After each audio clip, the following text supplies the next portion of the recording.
오늘 출애굽기 2장 말씀을 통하여서 왕인가 목자인가 라는 제목으로 말씀을 나누겠습니다.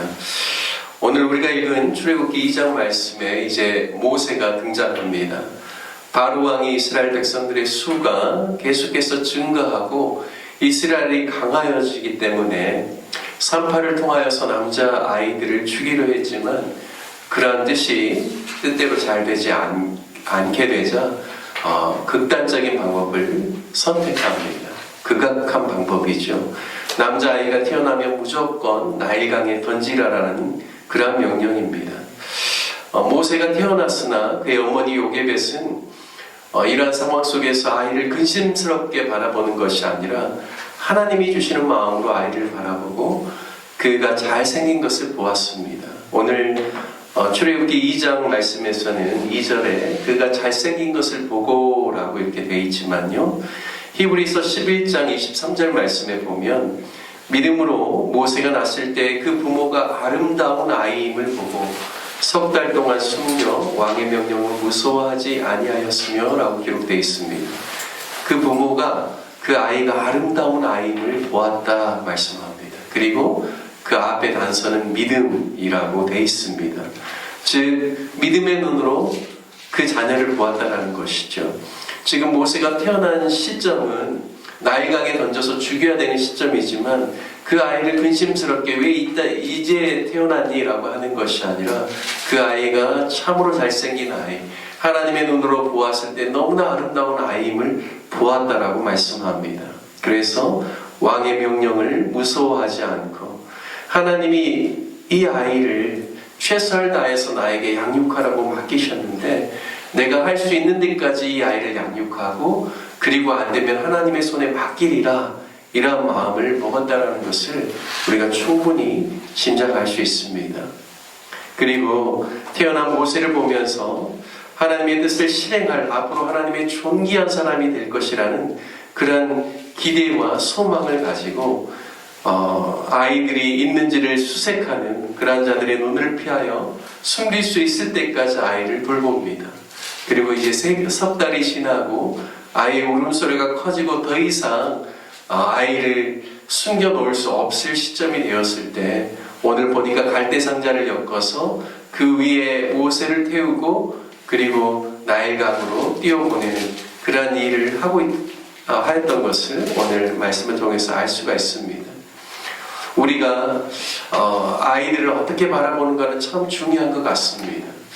우리도 우리 자녀를 바라볼 때 이 아므람과 요게벳과 같이 모세의 부모와 같이 믿음의 눈으로 바라보는 게 참 중요합니다. 우리가 믿음의 눈으로 바라볼 때 상황과 환경이 아무리 어려울지라도 시대적인 환경과 배경이 힘든 상황 가운데 있을지라도 하나님 안에서 소망으로 바라보고 또 하나님이 행하실 일들을 바라보면서 아이가 참으로 하나님 앞에서 아름다운 아이인 것을 우리도 함께 고백할 수 있는 것입니다. 믿음의 눈으로 자녀를 바라보면서 또 자녀를 축복하면서 하나님 주신 소망으로 아이를 위해서 기도하는 저와 여러분 되시길 주님의 이름으로 축복합니다.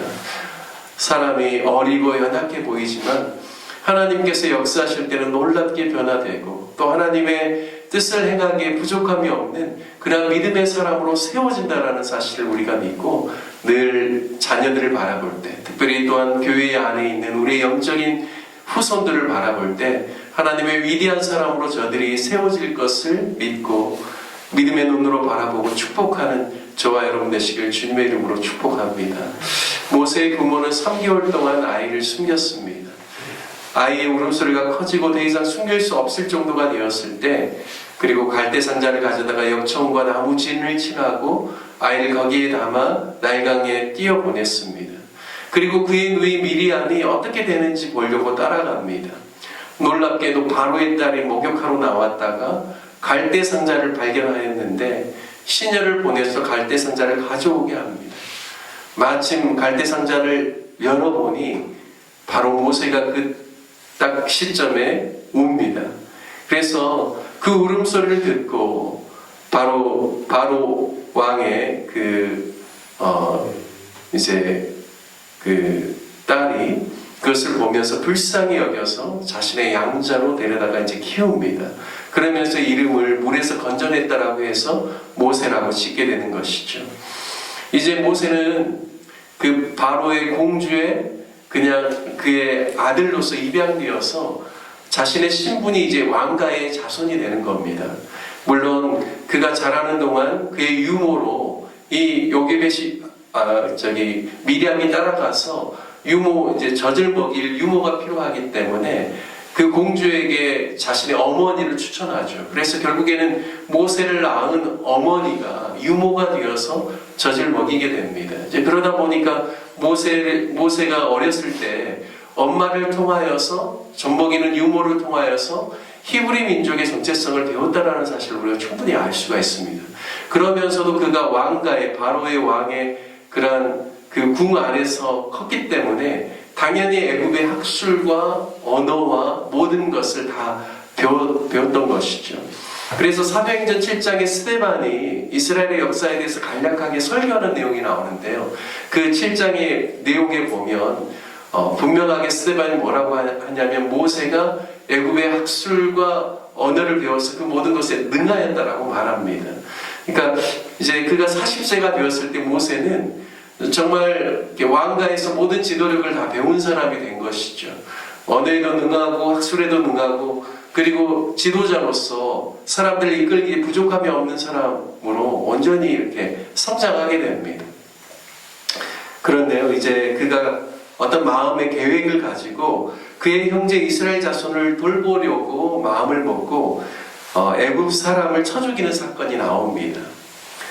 이렇게 했던 이유는 그 스데반의 설교에 보면 하나님께서 모세의 손을 통해서 구원해 주시리라는 것을 그들이 깨달을 것이라고 생각하여서 이 일을 했다라고 이야기합니다. 그러니까 우발적으로 애굽 사람을 쳐 죽인 게 아니라요. 자신이 40세가 되었을 때 내가 배울 만큼 배웠고 내가 이제 모든 능력을 구비했기 때문에 이제는 하나님께서 내 손을 통하여서 이스라엘 백성들을 구원할 것이다라는 그러한 계획을 가지고 우발적인 것이 아니라 계획적으로 그 일들을 했다라는 겁니다. 그리고 그 다음날 히브리 형제들이 둘이 서로 싸우는 것을 보면서 그 잘못한 자에게 왜 동포를 치느냐라고 이야기했을 때 그 사람이 하는 이야기가 누가 너를 우리의 재판관으로 삼았느냐, 누가 너를 우리를 다스리는 자로 삼았느냐라고 하면서 어제 애굽 사람을 쳐 죽이더니 이제 우리를 죽이려고 하느냐라는 이야기를 듣고 일이 탈로 났음을 그가 깨닫고 급히 바로 왕을 피하여서 미디안으로 도망가게 됩니다. 여러분, 이때까지 모세가 생각했던 지도력은 뭘까요? 제가 생각했을 때는 왕이지 않을까. 바로 왕과 같은 그런 강력한 힘을 가지고 백성들을 이끌고 구원해내고 뭔가를 정말 하나님의 뜻을 행하도록 자신이 사람들에게 영향력을 발하는 어떤 그러한 컨셉과 그러한 생각들을 모세가 가지고 있었던 것 같습니다. 그런데요, 그 이후에 미디안 광야에 가서 그가 만난 사람은 누구냐면 목자들입니다. 광야에서 그런 가축을 치는 목자들을 만나게 되죠. 그 우물 곁에서 있다가 그리고 마침 르우엘이라는 이드로라고도 하죠. 그의 딸들 7명이 와서 그 가축에게 물을 먹이려고 할 때 모세가 그것을 도와줍니다. 그리고 그 모세의 도움으로 말미암아 생각보다 일이 빨리 끝나서 그 딸들이 집에 돌아갔더니 르우엘이 왜 이렇게 빨리 왔냐라고 했을 때 우리가 한 사람을 만났다라고 이야기하면서 모세에 대한 이야기를 해줍니다. 그랬더니 어서 그를 데리고 와라 라고 해서 집으로 그를 데리고 와서 모세도 그것을 좋게 여기고 그리고 결국에는 그 7명의 딸들 중에 한 사람인 시보라와 함께 이제 결혼해서 살게 됩니다. 그리고 아들을 낳아서 이름을 게르솜이라고 해서 내가 타국에서 객이 되었다라는 이름으로 게르솜이라는 이름을 짓습니다. 여러분, 저는 오늘 이 말씀을 이렇게 준비하고 묵상하면서 그가 40세에는 왕과 같은 지도력을 발휘하려고 했지만 하나님께서 그를 미디안으로 내모은 이유가 무엇일까? 무엇보다도 그에게 있어서 목자의 마음을 배우게 하기 위함이 아닌가. 눈과 같게 양들이 눈이 어둡고 그리고 쉽게 또 맹수에게 또 이렇게 공격당하기가 쉽고 또 넘어지면 또 잘 일어나지도 못하고 못하고 여러 가지 약점들이 있지만 철저하게 목자에게 의존되어서 목자가 그들을 이끌고 나아갈 때 그 양들이 보호를 받고 길로 나아갈 수 있는 것처럼 하나님께서는 미디안 광야라는 곳을 통하여서 이제는 더 이상 세상에서 배운 지도력이 아니라 하나님 안에서 어떻게 하면 양을 보살필 수 있는지를 그가 배우고 목자로서의 그러한 성품들을 그가 함유할 수 있도록 하나님께서 그를 인도했다라는 생각들을 갖게 되었습니다. 하나님께서 원하시는 리더의 모습은 세상의 권력을 가지고 많은 사람들을 부리는 그러한 왕이 아니라 하나님께서는 목자를 원하고 계시는구나. 모세가 이스라엘의 목자로서 백성들을 이끌기를 하나님께서 원하셨기 때문에 그에게 있어서 새로운 미디안에서 삶을 하나님께서 준비하시고 이끌어 주셨다는 생각을 하게 되었습니다. 저와 여러분도 이 땅을 살아가면서 정말 하나님께서 원하시는 목자적인 그러한 리더십을 가지고 많은 사람들에게 선한 영향력을 나타내는 저와 여러분 되시기를 주님의 이름으로 축복합니다. 어떤 위대한 왕으로서 백성들에게 카리스마적인 리더십을 보이는 것이 아니라 하나님의 백성들을 긍휼히 여기고 참 목자가 되어서 그들을 보듬어 안고 이끌어 가도록 그를 세우시는, 모세를 세우시는 하나님의 그러한 그 마음을 우리가 깨달아서 우리도 가정에서나 직장에서나 교회에서나 사회에서나 우리가 선한 목자로서 이 땅에 오신 예수 그리스도를 닮아서 우리도 주님께서 우리에게 베풀어 주신 그 지도력을 사람들에게 나타내는 저와 여러분 되시기를 주님의 이름으로 축복합니다. 아멘. 함께 같이 말씀 적용하며 기도하기를 원합니다.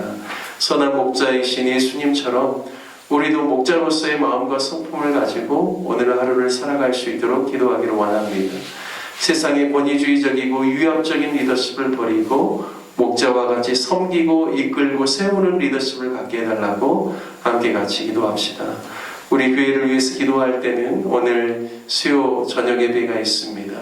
우리 온 성도님들, 특별히 또 재직들이 수요 예배를 사모함으로 주님 앞에 나와서 함께 예배 드릴 수 있도록 주님의 마음을 배우고 또 찬송과 기도로 주님께 영광 올려드리며 또 2025년도 하나님께서 우리 가운데 주신 약속을 붙잡고 또 반석 위에 세운 아름다운 교회로 우리 온 성도들이 함께 세워지는 역사가 있을 수 있도록 또 교회를 위해서 기도해 주시고 또 이번 주부터 2025년 새로운 목장이 시작되었습니다. 목장의 사역 가운데 주께서 기름 부어 주셔서 또 교회 성도들이 함께 모이기를 힘쓰고 믿음 안에서 서로 교제하고 격려하고 아름다운 공동체를 세워갈 수 있도록 기도해 주시고 수요예배 후에 목장 리더 모임이 있는데 또 모든 리더들이 믿음 안에서 잘 세워지고 성도들을 잘 이끌 수 있기를 위해서 기도해 주시길 부탁드리겠습니다. 환우들을 위해서 기도해 주시고 협력하는 선교사님들을 위해서 기도해 주시고 또 혼란스러운 나라를 위해서 기도해 주실 때 정치가 안정되고 경제적으로도 다시금 활력이 일어날 수 있도록 하나님께서 이 땅을 긍휼히 여겨주시고 치유해 주시도록 우리 다같이 주님의 이름 한번 부르시네 간절한 마음으로 함께 기도하겠습니다. 주여